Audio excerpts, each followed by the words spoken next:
ഒരുപാട് സമയം മിണ്ടാതിരുന്നു കൊണ്ട് അയാളെ വേദനിപ്പിക്കുന്ന ശീലം നിങ്ങൾക്കുണ്ടോ? ദയവ് ചെയ്തത് മാറ്റണം കേട്ടോ. നല്ല പെയിൻഫുൾ ആണ്. അയാൾക്കല്ല, നിങ്ങൾക്ക്. ഇപ്പോഴല്ല. പിന്നെ നിങ്ങൾ എന്തുകൊണ്ടാണ് മിണ്ടാതിരിക്കുന്നത്? വാല്യൂ കൂടാൻ വേണ്ടിയിട്ടല്ലേ? ഒരുപാട് സമയം മിണ്ടാതിരിക്കുന്നത് ഒരുപാട് വാല്യൂ കൂടാൻ വേണ്ടിയിട്ട്. വാല്യൂ കൂടുന്നു എന്ന് നിങ്ങൾ എങ്ങനെയാണ് മനസ്സിലാക്കുന്നത്? അയാൾ ബെക്ക് ചെയ്യുമ്പോൾ അല്ലേ? പക്ഷേ അയാൾ ഒരുപാട് ബെക്ക് ചെയ്തിട്ടും നിങ്ങളുടെ റെസ്പോൺസ് കിട്ടാതെ വരുമ്പോൾ അയാൾക്ക് അയാളുടെ വാല്യൂ തിരിച്ചറിയാൻ തുടങ്ങും.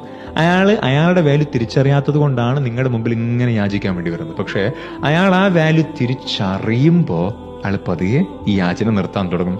പിന്നെ നിങ്ങൾ സംസാരിക്കാൻ തുടങ്ങും. അയാൾ സൈലന്റ് ആവും. അയാളെ സൈലൻസ് നിങ്ങളുടെ സൈലൻസ് പോലെ ആയിരിക്കില്ല. അയാൾക്ക് അയാളോടുള്ള സ്നേഹം കൊണ്ടുള്ള സൈലൻസാ. നിങ്ങൾക്ക് അയാളുടെ സ്നേഹം കിട്ടാനുള്ള സൈലൻസാ. സ്വന്തത്തോട് ഒരാൾക്ക് സ്നേഹം തോന്നി പിന്നെ സൈലന്റ് ആയാൽ അത് പൊട്ടിക്കാൻ വല്ലാത്ത പാടാണ്. So break your silence and have A